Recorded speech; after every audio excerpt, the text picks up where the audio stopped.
All right, well, we are here and we are ready to go and trying to get our presentation ready. All right, well, I am David Lott. I'm the horticulture educator in Lincoln, Logan, and McPherson counties. And I'm working with my colleague and friend Pat Jones in Brown, Kippaha, and Rock counties to teach the growing and cooking with herbs class.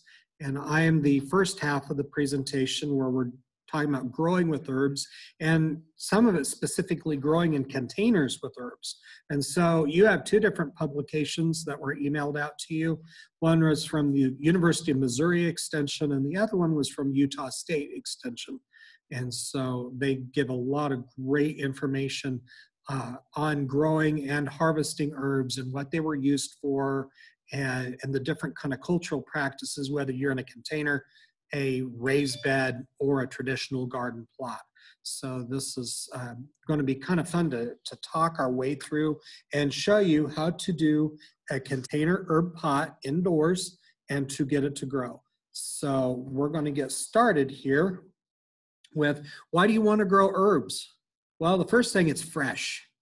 How many of us would like to cook with fresh herbs? Or if nothing else, have them as a piece of decoration or part of your landscape. And if you have ever been to Europe, where of course we talked about Julia Childs in our conversation, the French were always well known for having a very well-stocked herb garden in many of their homes and gardens, where they mixed in herbs along with perennial and annual flowers in the landscape. So they had those growing, whether they're in containers or whether they were fully integrated into beds, but they were fresh, they were part of the landscape. And you could go and you could literally just pick the herbs right out of the garden, bring them in and cook. Because this is also something to think about, is you had fresh herbs before you had the dried and packaged materials in the past. So that was one thing that drove it, is like we get to eat with something fresh. And in the rural parts of Nebraska, having fresh herbs can be kind of a rarity, depending on what our grocery stores have available. And what you may like as a favorite herb may not show up at the grocery store counter. So you can grow something that's your own. Better taste. The fresh herbs have a different taste than the dried version of the herbs, and the cooking changes a little bit, and Pat will talk about that. And one of the things that's really driving people about cooking with herbs is it's used as a salt substitute for flavoring. And so that's another lead in to the second half of the program, is that we're trying to get people to enjoy growing and planting these wonderful plants that are so resilient, but also we're also doing some healthy practices by enjoying that better flavor, so you don't need the salt. And it's a lot cheaper to grow your own herbs and have them, dry them, and prepare them than it is to buy them at a store or a farmer's market. You can grow your own, you know how it's grown, you can reduce the amount of pesticides used or fears like that by growing your own and doing a good job. And it's cheaper, because if you've ever looked at the packaged herbs in those little plastic boxes, they're pretty pricey. So that's one of the other benefits of doing herbs. And the next thing is, why do we want to do those indoors? We can grow herbs in the winter if we have the right lighting and the right growing conditions. We can grow them through early spring while we're still in the threat of a frost. And in the frost in Lincoln County, Nebraska, is around mid-May. If you go up to Valentine, the average last frost date is Memorial time, and pretty similar out into the far panhandle. If we ask Elaine here on our presentation, it's the end of the month of May. So we can have fresh right available without needing to take these outside for the threat of the frost. We have more immediate variety available based off of what you're wanting to grow. And their herbs are very easy to grow once you get started. There's a couple of them that can be kind of tricky, and those are the ones that have a very fine fibrous root system. And we'll talk about those in detail a little bit later. And they're also much cheaper than being store-bought. So you have the access, you have the availability, you have the choices because you're going to grow them, and not be at the mercy of a store. So it's a win-win all the way around. So why go outdoors? Well, our containers can move indoors and outdoors. So we can grow them indoors, we can take them outdoors, we can enjoy them as part of the landscape or part of the patio, and we can move them back in when we get close to the threat of a frost, bring them back in, and we can keep them going. We can plant in large tubs. We can plant in raised beds. We can have traditional garden spaces because we do have perennial herbs. We can also have annual herbs that reseed themselves. So maybe they're not a plant that's going to survive the winter, but they're going to drop seed if you allow them to go to seed, and they will regenerate themselves. So that's great. And when you go outdoors, you have more potential space to have a bigger herb garden. But it's nice to have that stuff in that off season too. So you can have herbs year round, whether you go indoors or you go outdoors. So here's some examples of indoors and outdoors. The tub is the red tub with the Nebraska N on that. That is a mineral lick tub that was used for livestock. And so what we did is we took that feed bucket, that feed tub, we rinsed it out with soap and water, and then we took a drill, a hand drill, and we drilled holes in the bottom for the drainage on it. Worked great. And so that's one example. You can also build raised beds. You can grow herbs in raised beds just fine. And one nice thing about a raised bed for herbs is containing them from letting them spread too fast, because some of our herbs are rather aggressive in nature, that they will take off and populate very quickly. Or you can do the traditional herb bed and in a garden. This one is a landscaped one where we have the pavers, and it's already, it's not in a garden spot per se, but it is turned into part of the landscape with ornamental grasses. So I wanted to show you how we integrate that all together. So we need to think about the growing needs, and this is for the indoors or the outdoors. So we need light, we need the soil or the potting mix, potting soil, water, fertilizer, and the warmth. That makes all the growing needs. So this is going back to basic science that we learned in grade school, but these rules all apply. So for our light, we need a minimum of 6 hours a day of direct sun for our herbs to really grow. They really would like more than that. So 6 is our minimum cutoff. So we would like more. You can also do cheap grow lights. And I have a grow light behind me that has that purple glow. That's simply a desk lamp that is plugged in, and it has an LED plant light bulb. And so you see that purple glow, that's the LED. LEDs have the purple, and they're purple together because it has the blue wavelength and the red wavelengths mixed together for an optimum growing environment. So plants don't stretch too much. So it keeps the inner nodes, the sections between the stems, more compact. So it's really a win-win. And LED is much more efficient on electricity than the traditional lighting systems. So as you see more and more greenhouses being built, you will see them being introduced with LED light systems that have that purple glow because it saves on the electricity bill. So it's a much talked about item here at West Central at the Research Center. We have a brand new greenhouse, a couple years old, that's for the weed science department where they're growing weeds and for testing. And the purple glow can be seen off of Highway 83 and in the south side of town. So people wonder what is out there. Why we have that purple glow is because of the LED lighting system. So you can buy these at your local hardware store or local retail center. So very easy to buy. You just go and you buy your desk lamp and convert that in. Hey, David, yes. We have a question. Okay, great. Do they have these lights in the greenhouses at Innovation Campus? Yes, I believe so. These lights are on Innovation Campus on some of them. So, and that was one of the things is also it's electricity savings. So it's also saving in utilities, which is a huge help. So David, so I have another question. Oh, and I said thank you.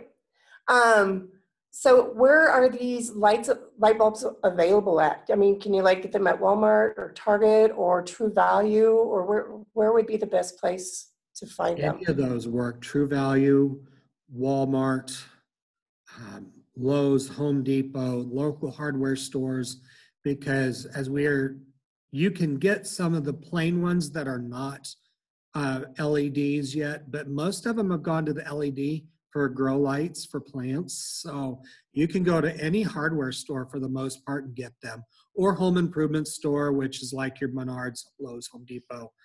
And you can also get them at Walmart and Target. So you can buy a cheap desk lamp, and this orange desk lamp back here came off of our Facebook marketplace. I bought it for $1 and I just converted it with the light bulb, and you can see it glowing in the background. You can see the glow that it emits. So I wanted you to see that and how it will do that. And it's got the bendable neck, so you can move the neck around for how much intense light you want. So David, I have another question. I'm just Sure. full of them. So Sure. do you set that on a timer so that it goes on and off when it's needed? Yes, you can set it on and off. You can let it run continuously because those bulbs will last a long time, but you could set it like the 8 hours, for instance. So you can use your natural lighting that you have at home, depending on how much light, and then use a supplement for 8 hours during the dark time, and let it go. So you can manipulate with the timer. So it works really good. It's a very inexpensive investment. Thank you. Okay, so here's some pictures that I wanted to show. And the first one is of an LED. This is a clip light that you can use the clip, and you can literally clip onto a larger container, such as one of those mineral lick tubs, or in a bucket, because we have a garden bucket where we use a 5-gallon bucket. You can literally clip onto the side and let that light cascade. So you can do that. You can buy traditional grow lights, and this one has the movable light that goes up and down. So as you start seedlings, they should be about 3 inches from the seedlings, and as the seedlings grow up, then you raise the light accordingly. And then our last one is of outdoors. So look and see where your light patterns are. If you have a raised bed or a traditional garden bed, where is the light coming in? Do you have it in the morning? Do you have it in the evening or at the afternoon, into the evening? How much direct sun do you have? So always think about the location of your garden, because that will have an impact on that. And always know that herbs love full sun. So they're a sunbather. You can have sun all day long. So they prefer that. But think about where the light is going to be in the winter and the summer, and where that casts in your landscape if you're going to go outside. Okay, so the next one are the containers. And this is where we're going to do a little demonstration here. And so what we have is we need to have a container with a depth of about 12 inches ideally, because that is the average. That's average 12 inches deep is the root system, can go to 18 inches in an herb. So I've got a flower pot here. And the first thing we have, it must have a drain hole, because we need the moisture to drain out of the herbs. We don't want that pooling in the bottom, because that can promote root rot.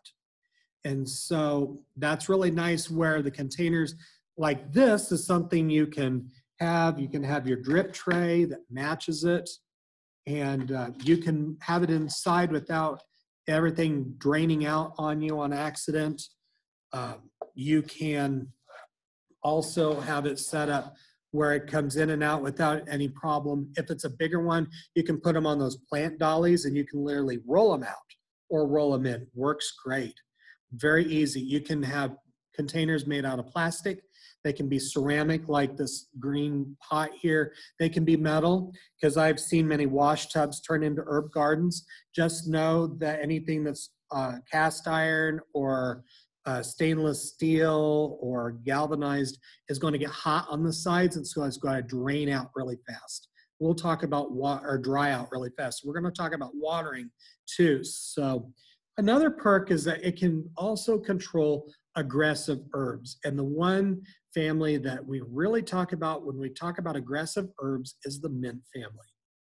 And mint goes everywhere. It has been known to crawl under sidewalks and show up on the other side or on the other side of a driveway. They send off stolons that go and pop up in places that maybe you don't want them. So once you have mint in the landscape, you'll have it for a very long time. It's very hard to get rid of. So it can be a real challenge. I'm going to show you a couple examples really close to me. So just a minute. The first one here is a typical pot for bedding plants. And this is a pot of oregano that I've had for over a year. And so it's time to harvest some new so the original plant can regrow itself. So it regenerates itself. This is one of those planters that has the drain hole in it, so you can water, and it contains that water. It works out good. And we talked about a bucket. Here's a bucket. This is a bucket from Tractor Supply that we gave as a gardening project for one of our grade schools. It is a food grade safe bucket, and we drilled the holes in the bottom, four in a box shaped plant pattern and one in the center. And then we have, in this case, what we call stripping celery. So if you like celery in your soup, for instance, you can just cut a stalk off, or you can cut the leaves off and use it. So this is one that's going to go into the greenhouse here for the winter at West Central, and we'll just keep on growing it and harvesting off of it and keep it going. But a food grade bucket is really nice, and you can find food grade buckets fairly easy at our farm stores.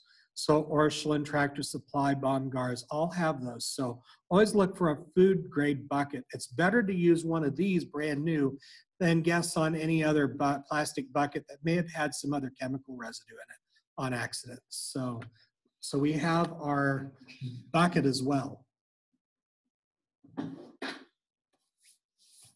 So the bigger the container, the more insulation you have for moisture. So when we think about watering a container, it's going to vary. So if we have something like this, we're going to wait to see if we start to see any of the potting mix that we have pull away from the sides. That tells us we're getting dry, and we need to keep that hydrated. And as the container gets smaller, we are going to watch this water moisture level more so in this small container, but we're going to watch all of our containers. We cannot assume it's the same thing as being in a raised bed or in a traditional bed. So also, if you have a terracotta pot, such as the old clay pots, the moisture draws out from the sides, so they tend to dry off a little faster than even glazed ceramic or plastic. So it's really interesting. And as I said, anything that's cast iron or galvanized will definitely warm up on the sides and will dry out from the sides inward fairly quick. So be very cautious of that. So here's some examples of that I wanted to show, different shapes, different sizes. You can do different herbs in different combinations. So you don't have to plant just one herb in one pot. You can mix them up. So you can have different combinations going. And that's also in those publications that I gave you. So the potting media should be light and well drained. And you can add compost to help the drainage if you need it. Because sometimes if you have just simple potting mix, that dries out really fast because it's a lot of peat moss. So you can add compost in and help a little bit more of that water holding capacity without it getting too heavy. You can use in these big lick tubs or the buckets, you can mix in some field soil, just a little bit, because one, it keeps it weighted down so containers don't fall over or tip over, but also helps some of the water holding capacity. You do not want to put field soil in one of these. You need to use potting mix. So really important. So that's we also talk about bottom fillers. Some people will put rocks, or sometimes you'll see crushed cans in the bottom because you don't want to fill a huge container. Be careful. Sometimes that can make the container top heavy because you got light material on the bottom and it can tip over. Also, on one of these little containers here, I put a coffee filter in the bottom, and that keeps the potting mix from coming out of the bottom. It allows the moisture to come through. So this is just a regular standard size coffee filter, and I just put in there, and that helps do the trick. It's a simple one.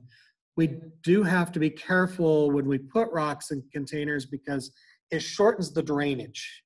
And that's physics going. That's from Dr. Alan Stevens, one of my professors at K-State, is if you shorten it, then you mess with the physics and gravity of pulling the water out. So if they are going to use styrofoam for a filler, they need to test it and make sure it's styrofoam and not the packing peanuts made out of starch that will dissolve when they're wet. Yes. So we had a question with the packing peanuts. Some of them are cornstarch, and they will disappear. They will go away, and your soil mix will settle. So you need to know what exactly you have to work with. So if you use styrofoam, so that's something that, as you clean your container out, you'll also have to know you'll have to clean all those packing peanuts out if you start over again. So that's something else to consider. If they are going to use them, they can always tie them into like a bag. bag. Otherwise, they're a mess to clean out. A netted bag that you would find to buy onions in would be a good example. Yeah. So that would be good. Oops. Okay, so that would be a good example of what to put the peanuts in before you put them in the bottom. Correct. So you don't A have netted bag. Okay. Then it allows the drainage, but you've got to contain things. Yeah, otherwise you're going to pick all these little random peanuts out of your potting mix. So at least they're contained in a bag, a netted bag, so all the water will move. So, but not having all these stray peanuts floating around. So here's just some pictures of potting soil that has perlite in it, and those are the little white pieces. And then, we want to make sure that that's light and airy, especially when we're raising something like rosemary or lavender that has a very fine root system that root rots easy. So they want to be a little moist, but they like to be dry, and they definitely don't want to be soggy. So it's kind of a fine line. Once you learn the handle of growing rosemary and lavender, it's pretty easy. I have a question. What about mulch? Mulch, if it's fine mulch, it would help. Yeah, fine mulch, shredded leaves, those can be used in there. Perfectly fine. Perfectly acceptable. So on watering, we want to water until we have some draining out of the bottom with our drain hole. We want to keep our gardens moist but not soggy. We talked about that with the root rot. Otherwise, you'll see herbs that dry out too fast, and that's the problem with a number of them. If they dry out too fast, sometimes you get to that point of no return and there's nothing coming back. And sadly, lavender and rosemary both do that. They dry out too much, then they just dry up and they're done. So we always have to be very cautious about using our finger and checking how moist that really is and testing it. So, and you can also tell by literally picking up a container if there's moisture in there, because it's heavier versus when it's dry and there's nothing to it. It's like the weight is gone from the moisture. So here's some pictures of root rot. Here, roots are going to be dark brown to black, slimy, oozy to the touch. They're not the light yellow or cream or white color that are healthy roots. And I got the picture of the index finger in the ground in your potting soil or your container, very important. And then in this case, we always want to water at the base with the watering can, water at the base of the container. Don't turn the sprinklers on and just let things drip. Always water at the base of the container, fill it up until you start to see water flow out. So pretty easy concept here. Fertilizer, we want to fertilize our containers once or twice a month because containers leach out a lot with our moisture and they will leach out their nutrients. And it's best to use a balanced fertilizer such as 10-10-10. And that means there's 10% of nitrogen is the first number, 10% of phosphorus in the center, and 10% of potassium. So NPK stands for the first three letters. Those are your macronutrients. And it's really important not to over-fertilize because if you over-fertilize, you have a lot of gangly, what we call rank growth that tends to be weak, and it tends to invite our insect pests, and especially our wonderful aphid friends that cause a lot of problems and are very annoying. So indoor warmth, we need a minimum of 65 degrees daytime, 60 degrees in the evening for growth in a container garden environment indoors. If you have a sunny indoor exposure, that would be great to supplement in that area, so please do that. We need a minimum of 6 full hours of sun. So remember, full sun is going to have to be right by a window close, and we're probably going to have to supplement with one of those lighting systems, whether it's a grow light that's got the big arms that comes down, or one that's back here that's the desk lamp with the grow light in it. Also, when we talk about warmth, annual herbs tend to reseed themselves, and so they will grow. And if you don't harvest them, as they're warm, they will bloom or bolt, and then we'll try to drop seeds out. So if nothing else, you will get some reseeding, and then our perennial herbs will come back the next spring. So whether we're indoors or outdoors, that's what we need. We need minimum 6 hours. We have to supplement indoors, and then you either get something that reseeds itself or something that literally comes back from the ground the next year. So then we're going to talk about our insect pests. We do have some problems. The biggest one are the aphids, that are little green guys that have the tailpipes for their rear ends, looks like tailpipes on a car, and they suck juice out of their out of the plants, and you'll see these little white dots stippling. Their mouth parts are like a straw. They pinprick into the leaf. They'll suck the chlorophyll out because it's a form of sugar, gives them energy. The next one are our grasshoppers, and we have grasshopper weather here in our region, so it's nothing shocking. They will come in and they will feed. They will strip with their chewing mouth parts and will strip out herbs. The next one are our caterpillar larvae, and some of them are the moths, but some of them are butterfly larvae that we want to protect and take care of. And we also have good insects that are attracted to herbs, so that's a beneficial. And we also have, if we integrate the herbs in with our butterfly gardens, it attracts the butterflies to lay eggs, such as the monarchs and the swallowtails specifically will lay eggs because they will go and they'll feed on certain plants, especially parsley, dill, and fennel. David, we had another question that came up, and I think it goes back to the fertilizer. Sure. It says granular or liquid fertilizer. Either one. Either one. You're just going to have to follow the instructions. If you use something like Miracle-Gro, for instance, I always cut the rate in half because it tends to be a little strong. Thank you. No problem. Here's some pictures I wanted to show you of our bad insects. there are your aphids on the leaf with the other little aphids behind. And then there's a close-up picture with the aphids, and you can see the tailpipes coming out of its rear end with the young aphid nearby. And then, of course, our grasshopper, and then the picture of what grasshopper damage looks like. This is on grass, but you'll see how they strip, and that's due to their mouth parts. So the aphid uses a straw-like mouth part to poke and pull out the chlorophyll. Grasshoppers have chewing mouth parts that strip and rip. So think of strip and rip, and the other one has a straw. So that's helpful. And then these are the good guys. Our top one, top right side are Asian lady beetles, and below are their babies. You notice that ugly looking creature? That is a lady beetle before it goes through complete metamorphosis to turn into an adult lady beetle. So if you see something like this, do not freak out. That is a lady beetle larva, and it is feeding on aphids. And so that's great.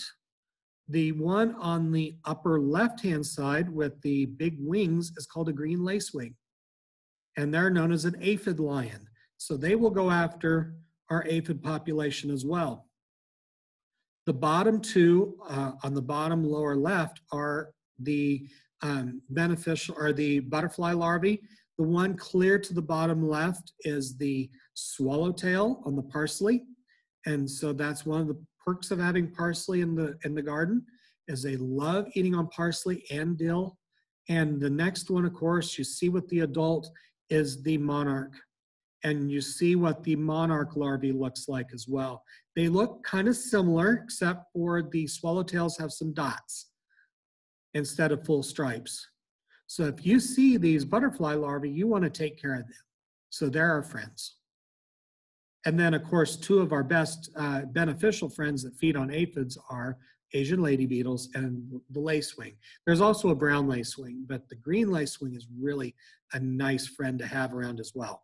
Also a sign of a healthy ecosystem that has not had a lot of pesticide residue present. You might want to plant extra dill and parsley so that you can let them feed on some and have some for yourself.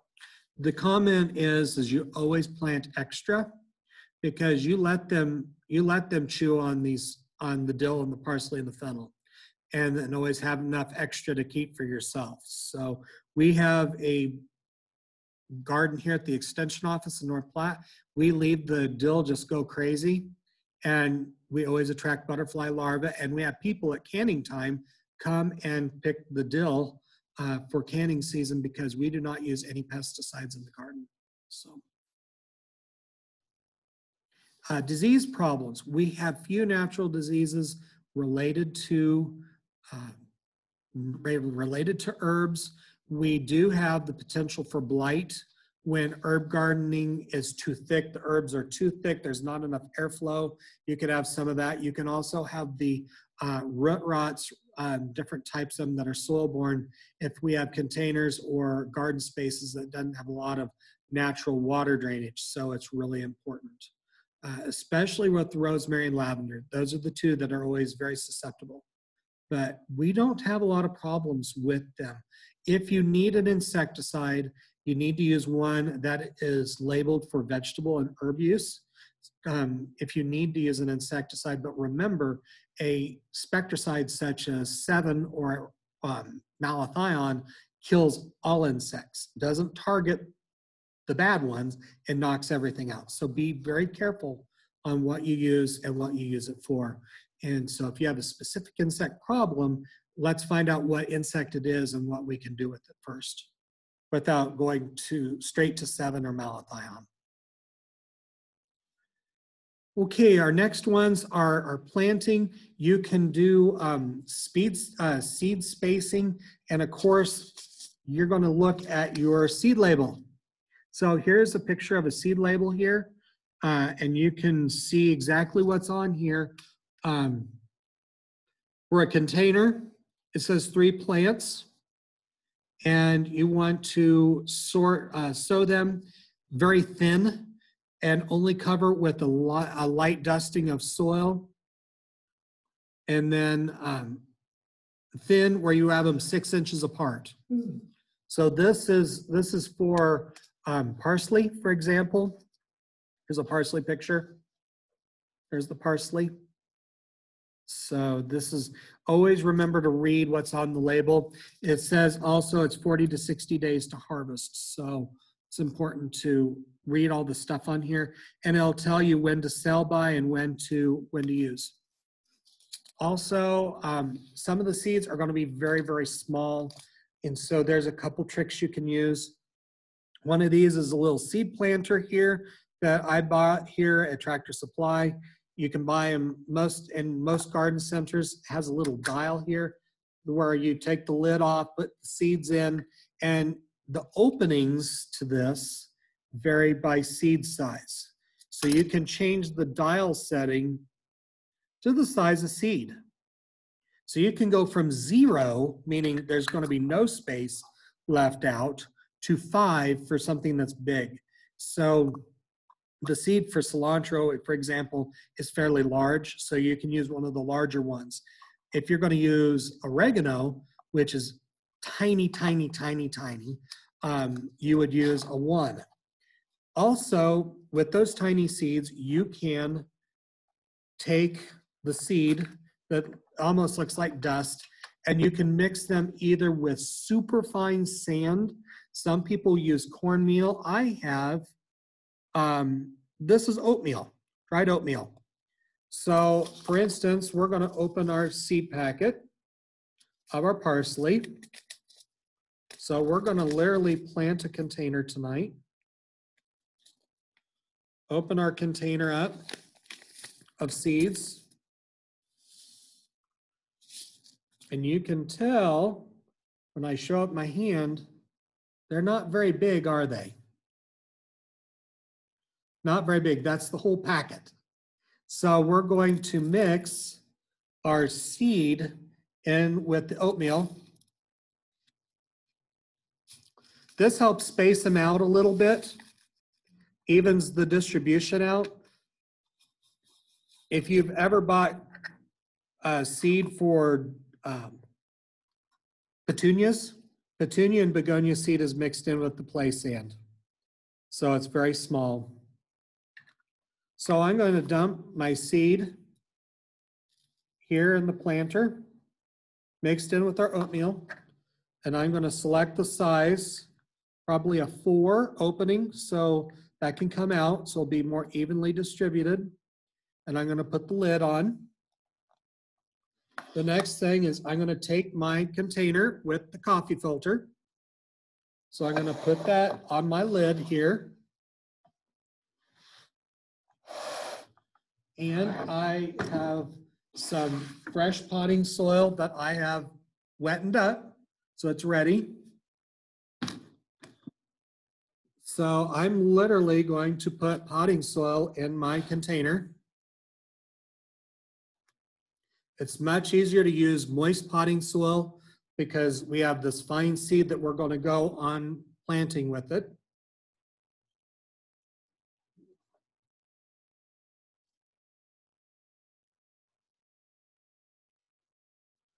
So about mostly all up to the way, leave a little bit of a lip. And then we're going to take our seeds that we mixed in with the oatmeal, and we're just going to scatter it. See how we're just going to scatter these guys out?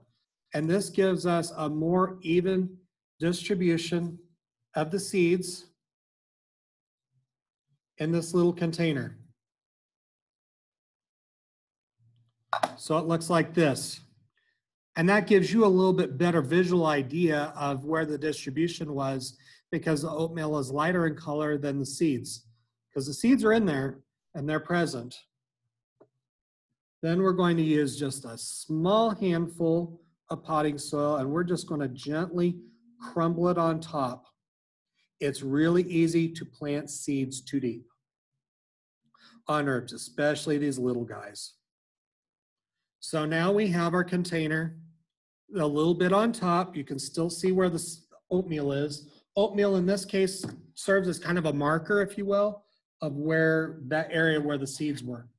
Next, we're going to use clear plastic wrap on the top. Open up the wrapper here.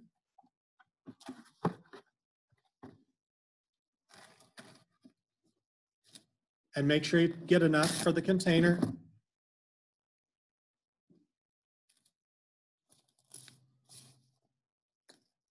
We're going to loosely wrap the container like this.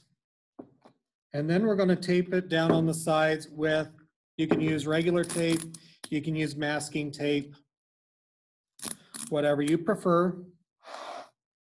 We're not going to make it totally tight. We do have to have some airflow in here, but just enough to produce the greenhouse effect for our container.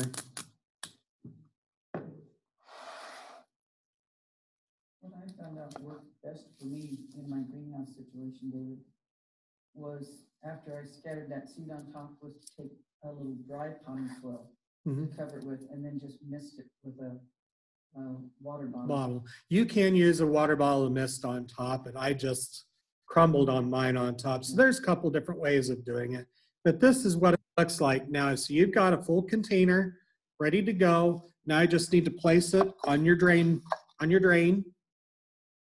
lids, and then I put this plastic saucer under too, and then you place it under your grow light, and you crook that neck down and let that go. And it says on the marker that it will take about 14 to 21 days to germinate. So count 14 to 21 days to give you an idea. Mark it on your calendar on when this parsley may be coming up. So that works out good. You can use your extra seed if you decide not to use your extra seed. There's lots of different containers that can be done. You can use these disposable containers with the screw-on lids they do not need to be super sealed tight. You can use, in this case, these are specimen cups that I bought a quantity of. And so you can literally write the name on the side of the cup and put the lid on. And then you can visually see it because it's got the cilantro, the package still curled up in it, so we know it's cilantro. You can also use an old canning jar. And these are the screw-on lids now that you can buy for canning jars. So if you need a bigger jar, you can do something like that. So just simple things. Old bouillon cube jars work great. We have had pickle jars work great, or the olive jar works really slick too.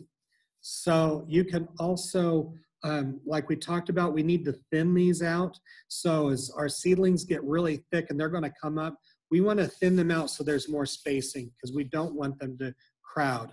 And then on transplants, when we have a transplant, we want to make sure that we have plenty of space between the plants. So if you buy the transplants from the garden center, when it says 12 inches, you need to make sure that they're spaced out 12 inches according to the label. So here's a picture of one of my master gardeners planting seeds. His name is Ben Swedberg, and you can see what he was doing with the container. We're using the seed, the little cedar. There's an example of one, and you can see him planting, and it had the grow light clipped onto the side of the container for you visually to see. Here's transplants, what transplants look like. And you want to make sure you pop them out of the containers and rip up the root ball and then plant them. Never plant them deeper than you found them depth-wise. And then you have the example of someone literally planting the seeds in cell packs in this example. So we always follow the packet instructions. Do not bury the seeds or the transplants deeper. The transplants only as deep as you found them, and the seeds themselves are like 1/4 inch, so you have to be very careful. Then here's an example of what you need to look at when you're reading the seed packet. We talked about some of that, and so talks about the recommendations. So it has some different things. It talks about the number of seeds in the packet, the common name, plant name, when to sow indoors or outdoors in this big paragraph, the spacing, the days to emerge, the depth, and the thinning, and whether it's a GMO, and when to sell by. So all good information on the seed packet to read. So always remember to keep that stuff handy. So when we thin, we want to thin to have the extra seedlings removed. It allows for more airspace in the container and for them to grow, gives them more real estate to grow in. If we have more airflow, then we reduce the chance of disease, and it allows the remaining plants to grow better. And if you want to, you can take some of the extras out. You can divide a thick planting out and get another plant, another pot started. So that's another option. So here's an example of some thinning in a cell pack where they have a couple cells and a couple in each cell where they're literally pulling it apart, and you always pull at the base of the plant and never pull at the stems. That can cause a problem called dampening off, where the stem literally will fold down and then die. In a little bit, I forgot. What's that? Yeah, Nick just texted us. Okay. He goes, "Go Pat, go." Okay, so when we're harvesting, it's always used to use clean knives and scissors that are sharp to harvest. We want to harvest at early blooming stage to get the most of the oil out, which is the flavor or the intensity of the herb. The exception is mint. We would like mint to be at full bloom when we harvest mint. And it's good to always harvest at half of its height, because some of our herbs get really tall and will start to fall apart. Will literally get leg and lay down. So we want to clip those back at half and go after it again.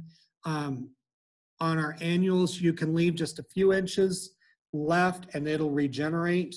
And if you want it to bolt, meaning going to seed, you can allow that, and it will go to seed. It'll drop its seed for our annuals and then restart the next season.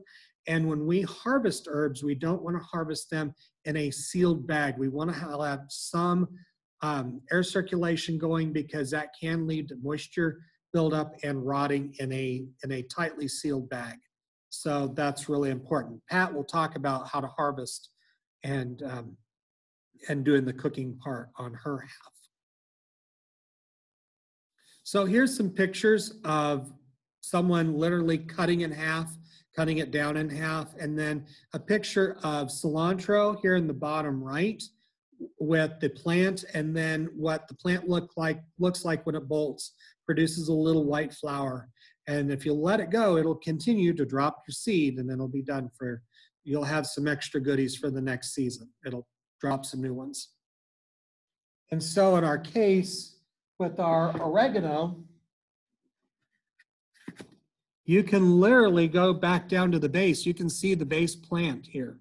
And so we're going to take a sharp paring knife that's clean, and we're going to cut that off. And then you have the herb that you can pick and use fresh. So this plant is pretty leggy, so we need to get it in the growing light environment so it's not stretching more. But this is what happens when they don't get that mix of blue and red light together, is it's stretching. It's got too much red light right now. So that's what we want to do for it. So questions, any further questions for me? Here's my address at the extension office here in North Platte, and our phone number. I'm at the staff here at the extension office. Half can be in the office, half are at home. So call the office number. If I'm not in, the office managers will give you my cell phone and could call me directly, or you can email anytime. Okay, so David, we have a couple more questions that came in. One is, when transplanting, should you try to leave the soil on the roots? Yes, it's easier that way. Okay. The other question is, any advice on tarragon? I find it gets out of control easily. Tarragon, it's obviously happy in its environment, and so that's one that you want to either grow in a container That's another one that's a Mediterranean herb that loves that environment. And you can either contain it in a container so it's not spreading, or just vigorously keep on cutting it back will help it as well.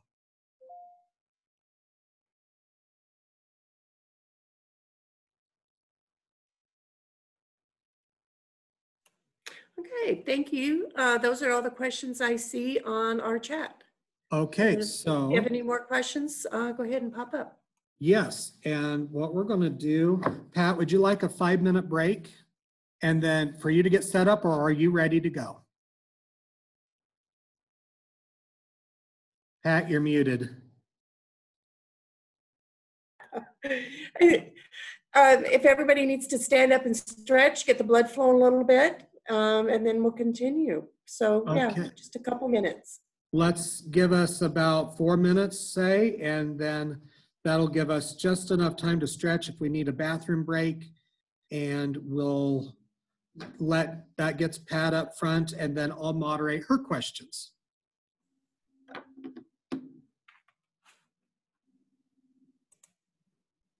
Zoom.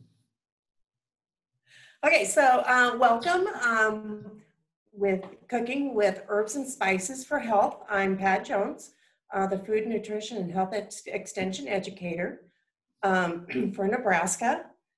There's a lot of things you can do with herbs, and a lot of times we use them for flavors and for taste, and we forget about all the benefits that they have. So they can benefit us in a lot of ways. So if you are on a low sodium diet, there are ways to create herb combinations to make seasonings that will add in some of the flavor. And I have had a lot of people ask me, how do I get that zing back? And you know, it depends on the combination that you use, but some people will use a lemon powder. And lemon powder really is not an herb or a spice, but it does help find that little zing. And if you mix it with your herbs and spices, it does help. For diabetics, herbs do a lot of great things. Cinnamon is a spice, and it helps create that sweetness that people look for in their cooking. So it helps you cut back on some of the sugars that we cook with. So you can almost cut sugars in half. So basically what I will do is I'm covering right through the handout that you have, so that there are a lot more benefits in your handout, and you can read through those. But the top ones are basically reducing salt and sugars for heart diseases and for diabetes. There are a lot of common herbs that we use. And a lot of you all use them all. It's as I was listening to David, my poor basil plant, and I will bring my poor stringy, lacking the blue and red light plant, too small of a container, but I have really good roots. But anyway, this is my basil plant. And I love having basil around. Number one, it smells good. And I can just reach around and catch a couple of leaves and add them into things. And we'll talk more about cutting basil so we don't lose a lot of the flavor. Some of the other ones is cilantro. And cilantro in herbs and spices has two hits. We have it green, and I don't have any cilantro with me tonight. We have it green, and you can also have it as a spice, which is known as coriander. So if you hear somebody talking about this two, they actually are one and the same plant. One is the leaf and one is the seed. So yeah, it's kind of cool. Chives, I do have a few chives here. And I like the garlic chives, which are I'm too far away from my camera and I apologize, but garlic chives are not round, they're flat. And they add that really nice hint of garlic to whatever you're cooking without having that overpowering garlic flavor. And some people get heartburn from garlic. It kind of eliminates that heartburn factor too. And you can still get all that great flavor. And dill. So here's my dill. And this is what happens when you don't put it in water as soon as you get it home from the grocery store. And the packets that David was talking about, one second. Okay, those expensive little packets that David was talking about, this is what they look like, right? You've seen them all at, Walmart, grocery stores, wherever. And they're quite expensive, but they don't put any moisture in them when they package them. So whatever moisture they have at package time gets used up and dried up. So a lot of times you'll get them home like this. And real quick, what you want to do, and I'll cover this again probably, is you want to cut them, and I always cut mine at an angle, and please correct me, David, if I'm wrong. I never cut them straight across, but I always cut them at an angle. So I have a point, and then I make sure they go right into water. And then they'll sit there, and they'll pop right back up. They'll fill right back up, as long as they're not too far gone. If they're too far gone, then there's not much you can do for them except use them right away. And if they're really far gone and have turned brown and slimy, just toss them. But anyway, this is dill, and dill can be used in a lot of dishes. A lot of people use dill in like fish dishes and those type of things. Mint, David talked a little bit about the mint, and I've always known mint as the thug. That's the way I was taught about mint. And here again, it came in one of those containers, but he has a real good aroma.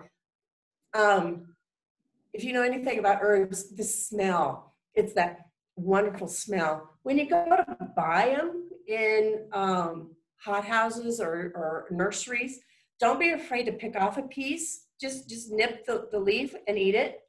And that'll tell you if that's the herb or not you want to plant in your garden. Because some herbs, we really don't know what they taste like till you taste them.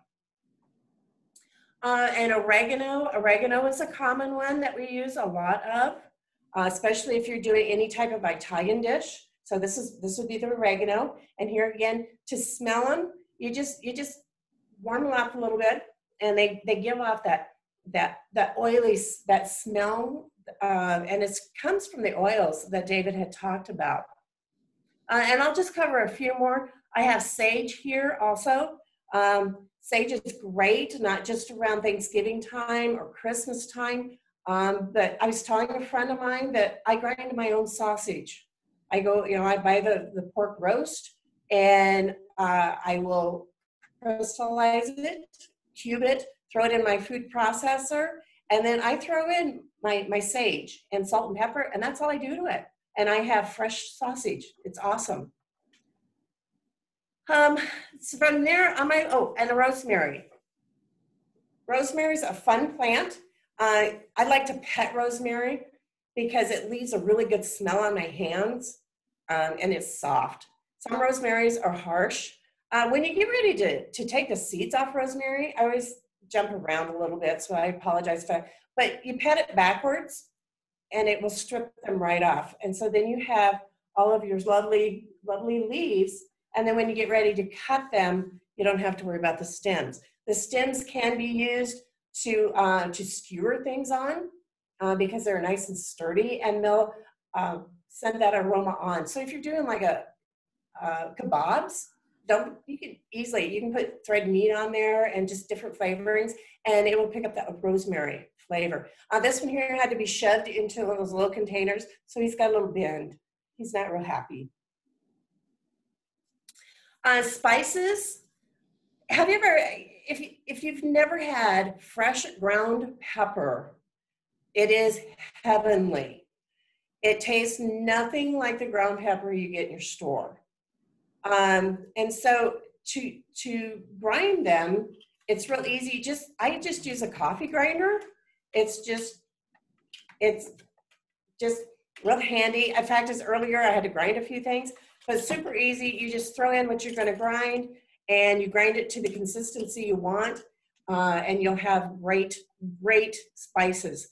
My mom is always having me grind her peppercorns, so she always has fresh pepper. The other things I have here is cumin, and they're just little cumin seeds. And I was going to tease David, they're not round seeds, they're oblong. and they look like they would stick to things. They look like little bugs. I'm not sure how that would go through that cedar thing. You'd have to shake it a little bit maybe. So, but here again, these are ground and it becomes ground cumin. And we're going to use some later on tonight in the taco seasoning recipe that we'll put together. I make a lot of my own spice mixes. So I don't know how many of you realize that a lot of your spices in your cupboards, you have cinnamon, you have cumin, we just talked about paprika, turmeric, which is a root. So we have a lot of spices, and the way to try them, if you're not sure what it tastes like, and if you're not sure you want to put it in anything, grab some cream cheese and mix just a little bit of that spice in there, and that'll give you an idea how it's going to taste in your product. The other thing you can do is put it in the palm of your hand and you rub it until you can smell it.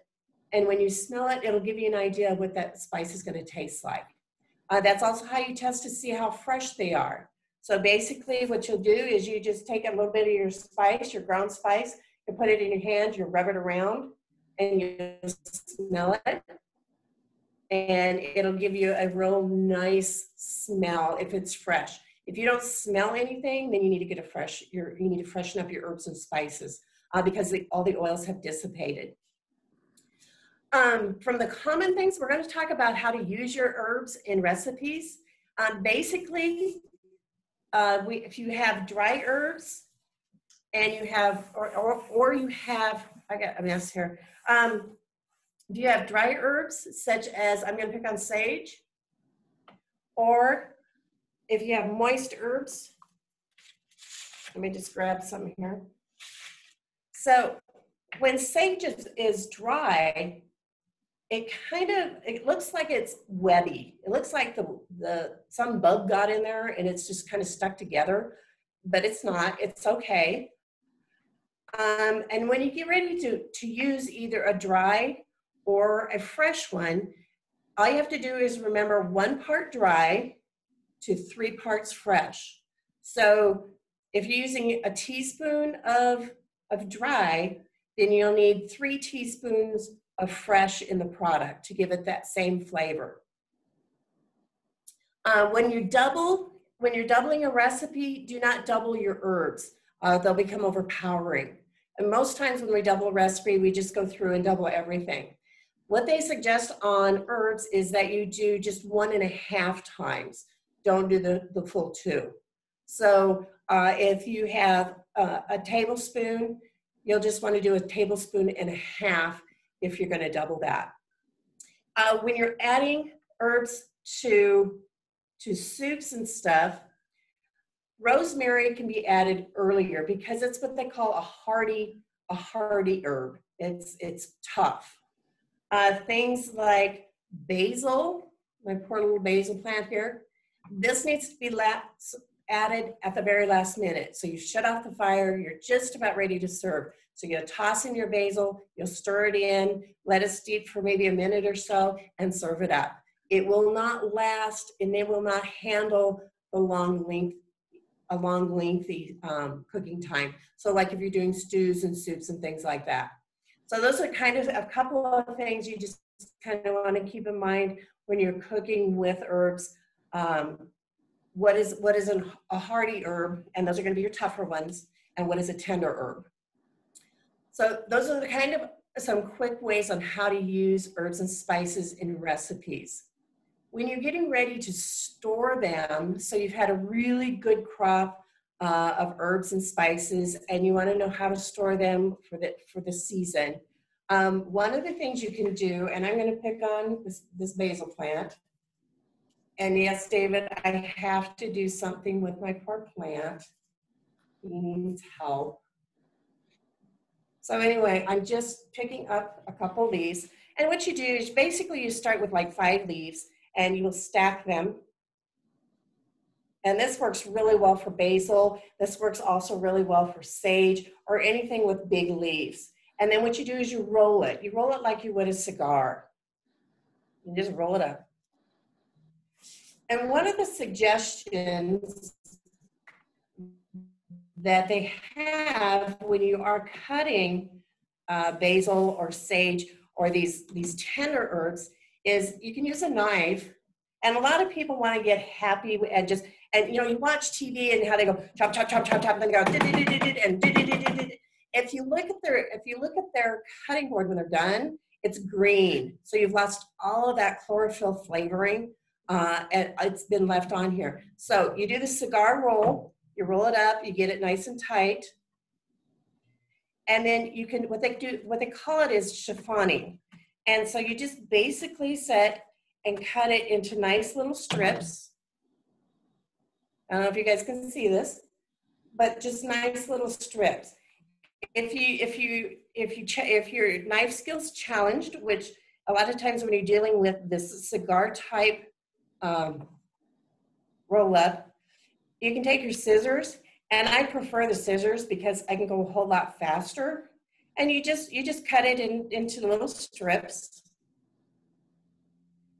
Then once you get it cut like this, and you want to use it right away, or you want to save it, one of the ways that they suggest that you save it is you take, and let me gather up all my little stuff here. And you can add a little water to it. What you want to do is just make a slurry. So you don't want to drown it, but you just want enough water that it's going to cover your basil and your cuttings. So basically you have a slurry. You can put this in an ice cube tray and freeze them. And then when you get ready to cook, you take and you pop that ice cube into your pot. I like to freeze them. So I put them in my ice cube tray. And then once they get frozen, I pop them out and I put them in a Ziploc baggie. And then when I'm cooking, towards the end, I'll take a couple of cubes out and just throw them in my pot. And it tastes just like I have fresh basil or sage right there. It's wonderful. You can also do an oil base. Some people prefer the oil base. Oil, you have to remember, it doesn't freeze solid. It's a softer freeze. Ice or water will freeze solid, but your oils are going to be a softer freeze. The other way is in a paper towel. Let me grab something here real quick. Hold on.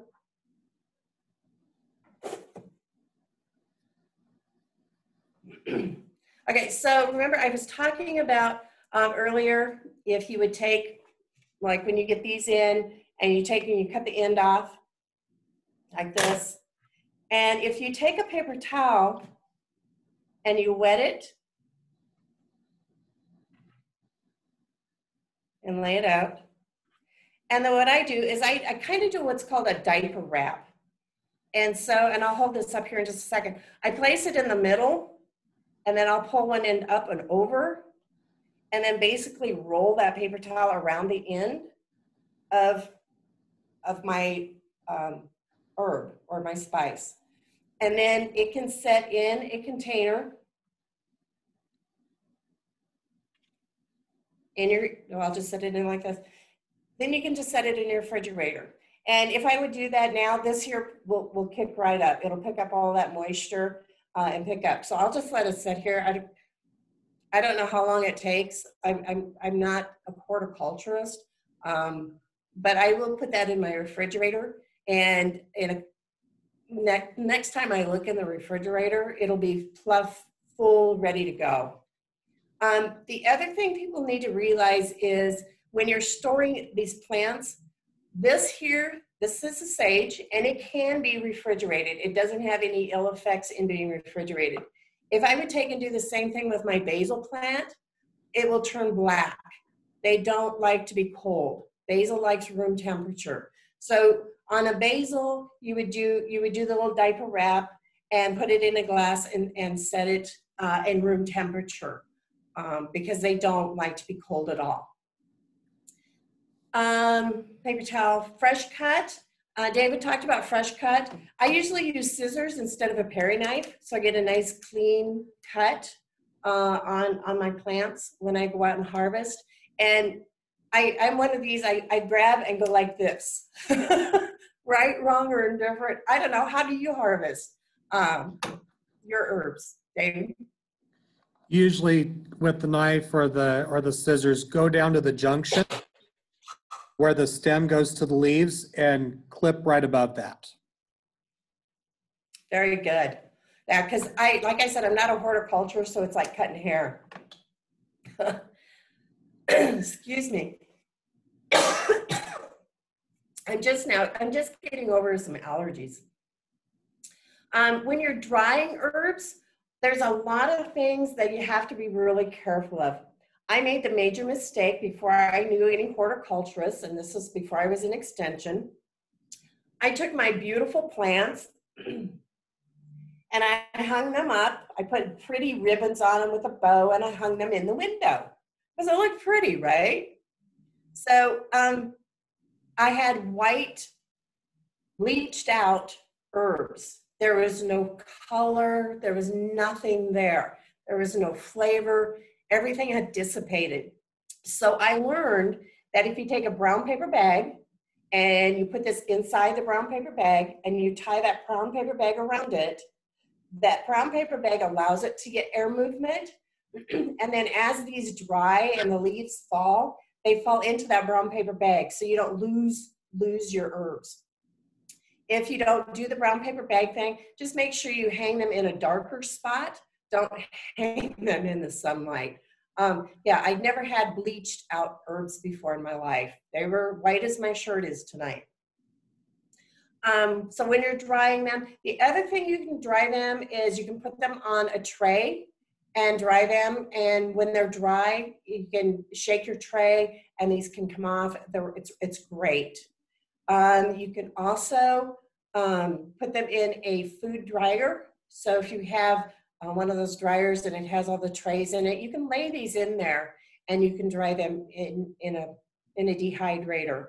And it works great. It works just fine. And then basically take them out when they're completely dry and they're crunchy. You can put them in a Ziploc bag. I like to put mine into, I love canning jars. They're great for everything. I put mine in a canning jar with a lid. David's got that nice green lid. That's a storing lid. That's not a canning lid. So do be careful of that. But I just use the old-fashioned canning lids. I write on top of them what I want in them. So I write all over them. If you can tell here, I have on here what this is. If it's a recipe, I put the recipe on top, which we'll talk about here in just a little bit. But that's one way that if you have dry herbs, that you can contain those and be able to use those.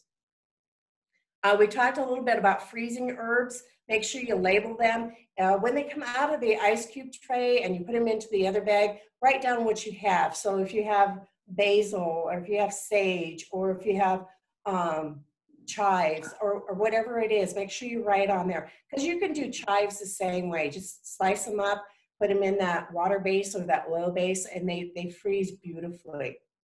And you can chop them up as fine as you want. The thing basically, you don't thaw it out.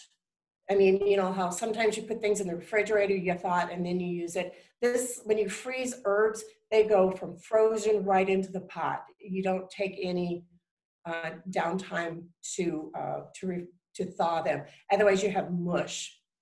So, yes. Okay, so all this information is in your book. I kind of went through it rather quickly, but these are the basics of cooking with herbs.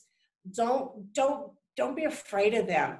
The other thing that's really handy and beneficial about growing your own herbs and cooking with them and drying with them is you can get away from a lot of preservatives. If you look in a lot of your packaging things, you'll see anti-caking agents, you'll see preservatives. There's usually a couple of those other names. You go, what does that mean? So that kind of tells you there's something in there you really don't know what it is. When you create your own, you know what's in it. You know exactly what you're putting in it. So one of the things I create a lot of, and this is one of the recipes that's in your book. It's on page 15, I believe. And this is my ranch dressing recipe. And most of these recipes in here, if they don't have where they came from, they were probably something I've created somewhere along the way. So on this French dressing recipe, what I do is, this is a sticky note and I put tape over it and I just put it on top of the lid. So when I run out, it's really easy for me to look at the recipe. I set it right beside me and I just start putting it together. So basically what I do is, here's my jar, and the recipe calls for 1/4 of a cup of powdered buttered milk. So that just goes in. And then it calls for two teaspoons of dried parsley. Now, a lot of times my dried parsley is pretty chunky, so I like to go ahead and break it up just a little bit more. So I'll put it in my hand and just kind of crush it just a little bit more. And what that does is it takes those big pieces and breaks them down, and then it also freshens that, because all those oils in there were hiding in those big dry pieces. Okay, and remember what I was telling you about, to test them. Here again, you can just take it. I can tell that that's fresh. That's very fresh parsley. And then it has some dill weed. And we have some onion powder, some salt, some garlic powder, and some sugar. Voila. I have my dry ranch seasoning mix. All done, ready to go. And it's cheaper. This is pennies on the dollar to make compared to what you pay for in the store for a packet. You know exactly what's in it. There's no anti-caking agent. There's no preservative in there except for the herbs themselves, but it's ready to go. So here again, you can use it on your sour cream. You can make your own ranch dressing. I've had a lot of people take this, and if they're on a diet or something, they'll mix it with their own sour cream, add a little milk to it, and voila, they're ready to go. There's no added oils, that type of thing. So it's really kind of handy. The other recipe that I wanted to share with you guys today. Yes. We do have a couple questions Yes. before we go any further. And I apologize, I was trying to take my screen off so Pat had more bandwidth. So we're back again. I have a question on, so I'm making a double recipe of tomato sauce, and a single recipe calls for 1 tablespoon of dried oregano. So I only add 1 1/2 tablespoons of oregano to double. Yes. Okay. That is correct. Otherwise, you're going to get a real strong oregano flavor. So here's the thing about herbs that I think is really kind of handy. Go ahead and add that 1 1/2 teaspoons or tablespoons in there. Give it a little bit to hydrate, taste it. If it doesn't taste oregano enough to you, you can add a little bit more. There's no hard, fast rules when it comes to adding flavors to your cooking. Okay. And the next question is, how long can the herb ice cubes be kept in your freezer? I wouldn't keep them in there any longer than probably 6-7 months, because they're going to start picking up that freezer smell, unless you can double bag and that type of stuff. Some deep freeze, like deep chest freezers, those you can probably keep in there longer. I would say probably anywhere from 8, 9, 10 years, or 10 months, maybe even a year. Just kind of watch them. When they look like they're starting to get that crystallized look on them, then they'll probably start having an off flavor to them. Okay, thank you. Mm-hmm. Questions that anyone may have, you are welcome to unmute your microphone and ask, or you can type in the chat box.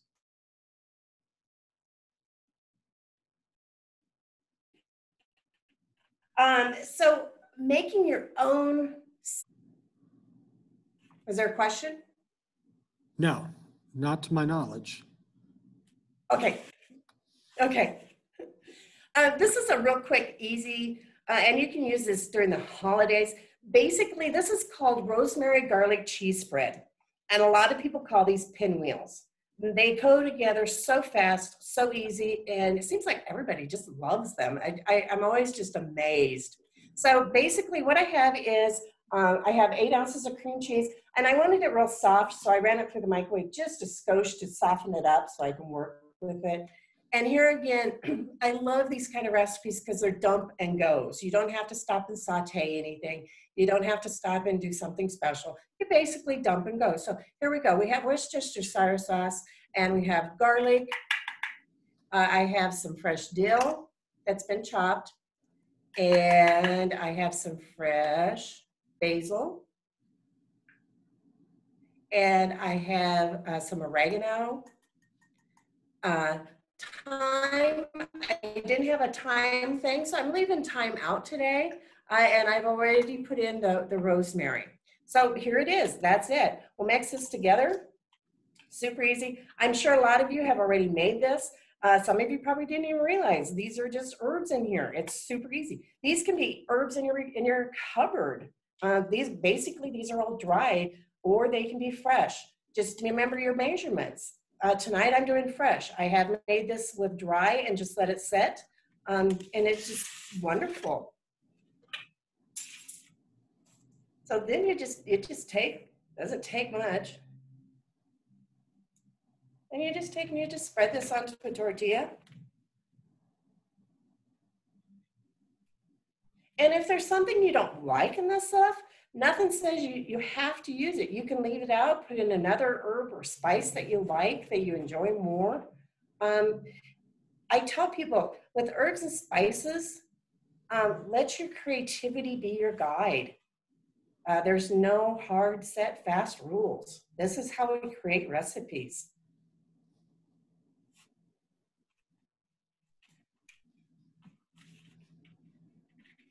And voila, I have my pin roll. So basically, I'll just cut it up.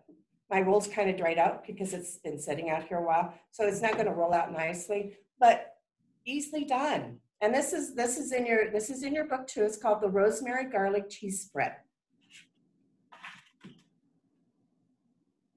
And then the last one I want to make for you guys, basically, and this is one I have people call me all over. I had a lady call me one time. She was almost in tears. She says, Pat, I lost my little herb handout book that you gave us, and I need that taco seasoning recipe. We're having tacos tonight, and she just went on. So here's the taco seasoning recipe.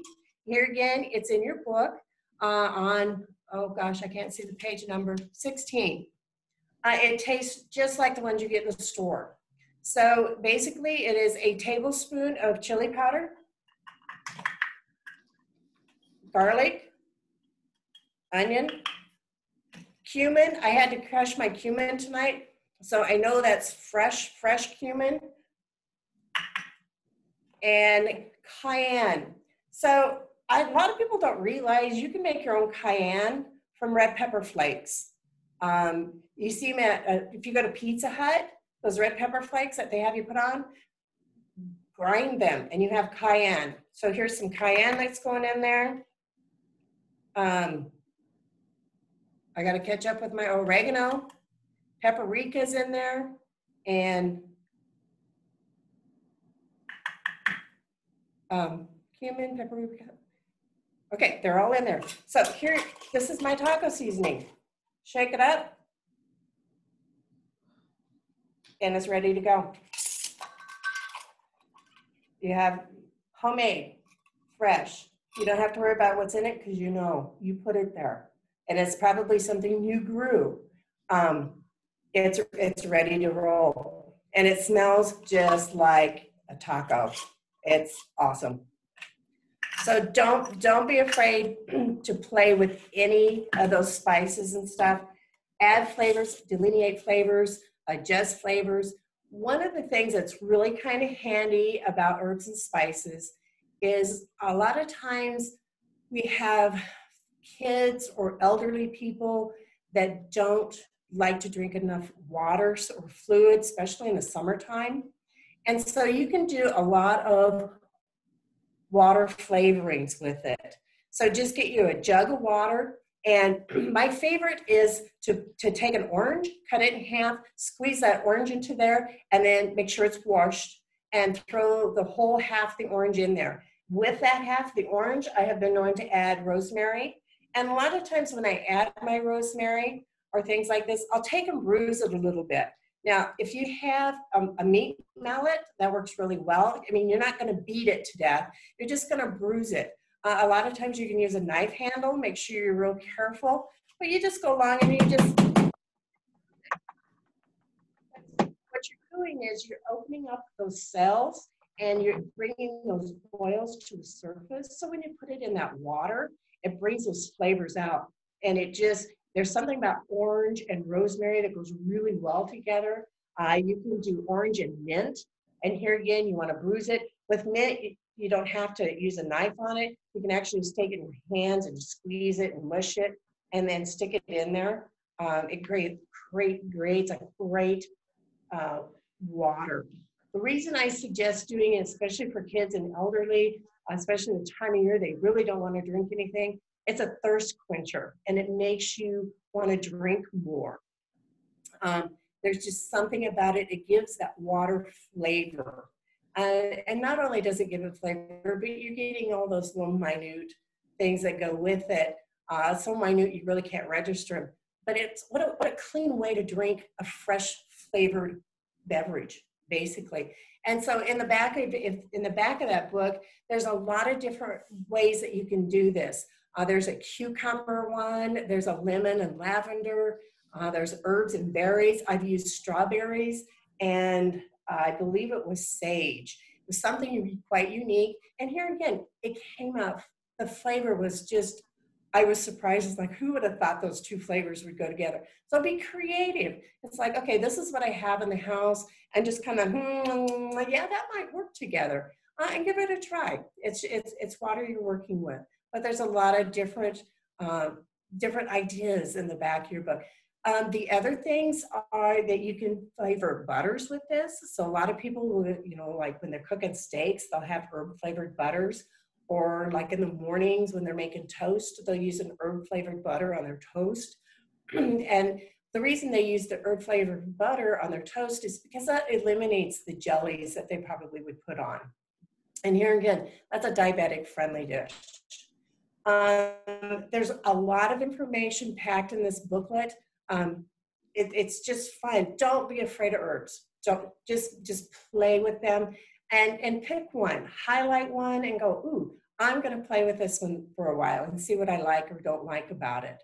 And here again, if you're not sure, put it in some cream cheese, something that doesn't have a real big base flavor to it. Mix it up in there, make sure it's mixed in really, really good.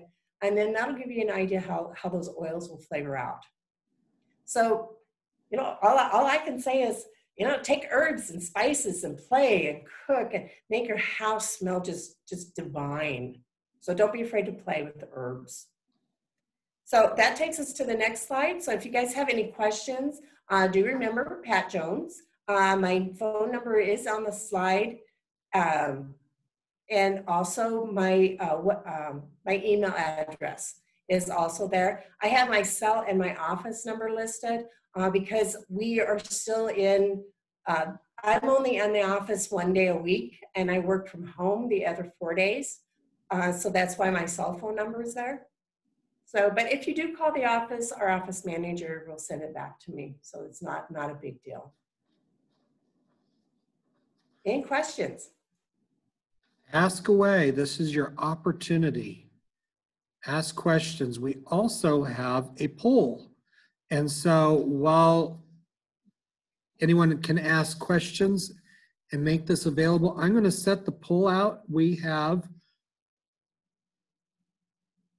There are 6 questions for you. If you would please answer those quickly. And they're just giving us an idea of where you thought the program was. And if it answered some topics for you that you had questions about, please fill that out for us. We would greatly appreciate it. We know that this is a lot of information to absorb, and we wanted to make sure that we had an opportunity to show some hands-on, because just talking on slides is just really kind of boring in that sense. We really would love to get your feedback and show you some hands-on, some functional things. So you got to work with it and see it a little bit. So it was more than just us talking heads and a PowerPoint presentation. Okay, Pat, we have a question here. Flavored Okay. water is on page 22, kind of in the middle of the handout. Okay. Okay. So that just came up. So yeah, because there's lots of different. There's a question. Is there a question related to flavored water? I just saw the little light. Oh, my handout only goes to page 14. Oh, yeah, your handout should have about 24 pages to it, 23, 24. Do you need a paper copy if we print one out and mail one to you from the extension office? Oh, it didn't print out in order. Oh, okay. Okay. I was gonna say, because we easily can send one out. That's not a problem.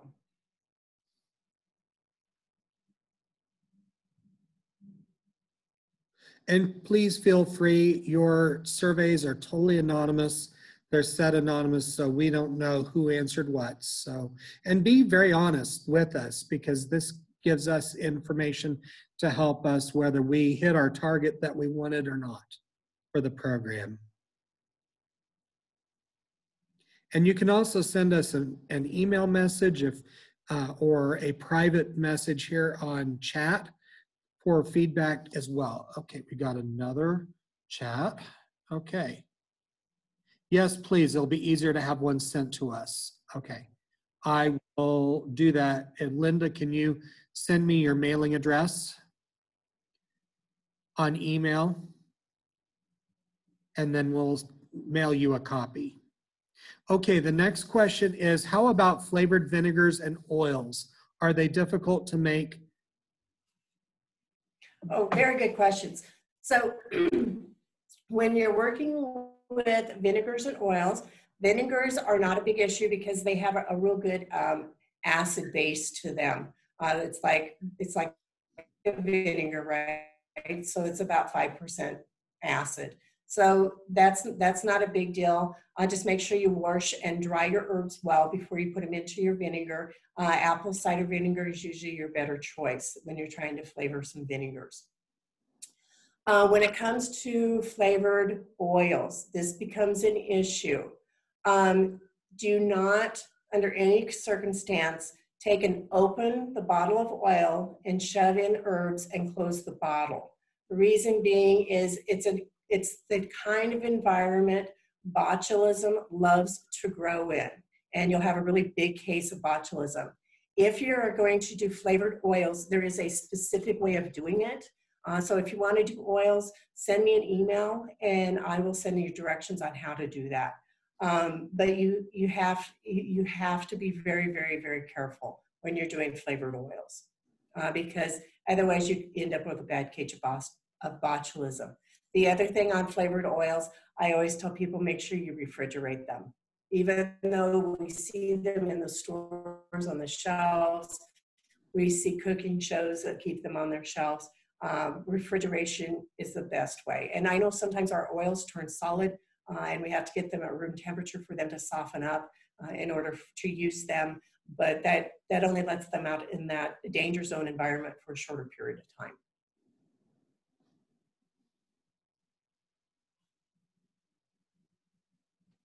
Good questions. We have 5 out of the 7 that have filled out the evaluation on the poll. If you would please fill that out, that would be greatly appreciated for us. Okay, thank you for making this available to us. I really appreciate the opportunity to learn virtually from home. Great information. And we really appreciate that because we are trying to make an educational opportunity available where it's in a safe environment for people at home, but also that it's something of a demonstration for you to see in person. So it is something that is more than just a PowerPoint slide. Yes. Well, and your feedback gives us a really good idea what changes we may need to make in presentations, those type of things. I do know I need to get my camera closer to what I'm doing. So We have I've a learned. question. It is, what is the relationship of stevia sweetener content to that of sugar? Okay. So are you growing your own stevia and dehydrating it down, or are you buying it from the store? That'll be the difference. If you are buying stevia from the store, stevia is a lot sweeter than sugar is. I can't remember the thousands of units sweeter it is. But here again, you'll have to kind of go by taste, but I believe it's, they used to have a stevia that was available that was a 1-to-1 ratio. I don't know if they still have that out or not. But just kind of whatever stevia package you buy, read the directions and see. If you're doing stevia from home, it's a 1/2-to-1 ratio. So half stevia to like a cup of sugar. It's 1/2-to-1. If you're growing your own stevia, this has been my experience. In baked goods, the dried stevia works really well. In liquid, like Kool-Aid, not so much, because it floats and people think you're trying to give them something really weird. So if you do a Kool-Aid or something, make sure you strain it, because no matter how fine you grind that stevia, it will float to the top. And people think it's weird. But I prefer the fresh stevia over the store-bought stevia. It doesn't have the aftertaste that store-bought stevia does. Okay, next comment. Thank you so much. It's been very interesting. Haven't known much about herbs, but have a better understanding now. Excellent. Looking forward to more opportunities. And I had a question here in my classroom. On your flavored vinegars, how long should you let them set before you're able to use them? Okay, how long should you let a flavored vinegar steep before you use it? I probably would give it about, I would say 4 to 5 days. I've never really made it. I've played with it. To me, playing with it and making it are two different things. But I would probably give it 3 to 4 days on the counter. I think it should flavor up. If that's not flavor strong enough, let it set a couple more days, because the acidity in the vinegar, you'll be fine. I do my own vanilla, and I believe in the handout, I do have how to make your own vanilla. And I let that steep 7 to 10 days before I use it. But that's in an alcohol base.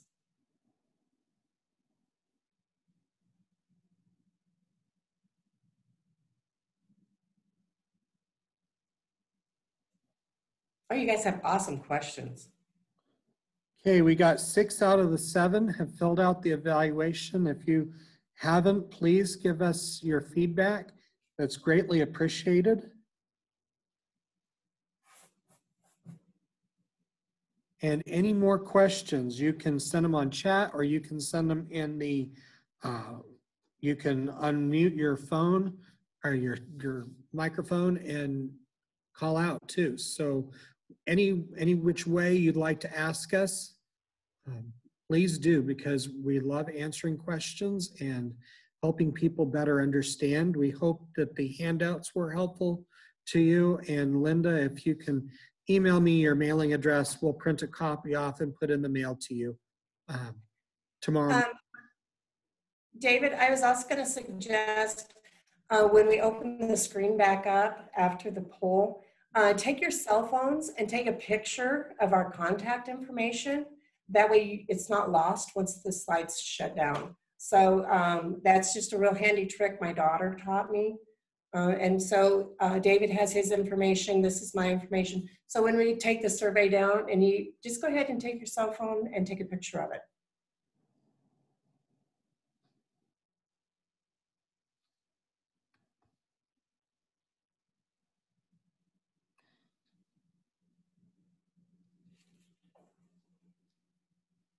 I keep fidgeting. I have a fly that likes me. I just have to share. Uh-oh. We've been playing all night. And this has been a new, different world for us to work on.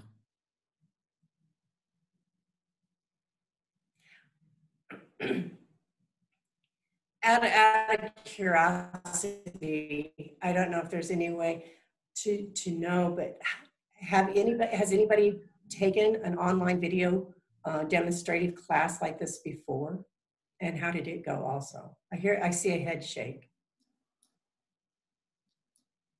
Yeah, this is Wilma. I've taken several, and this is very comparable.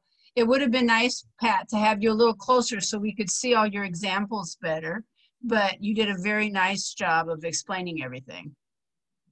Thank you. I much appreciate that.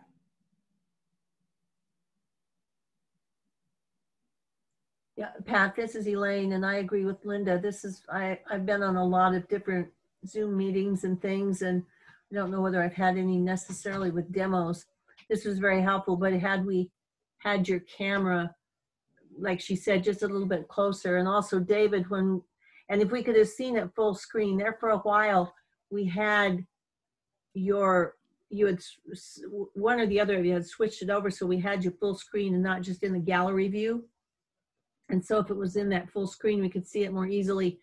And David, once in a while, I had a little trouble seeing what you were doing there. I mean, it was good, but you know, just hints for future. If you can enhance that just a little bit, that's going to be really helpful.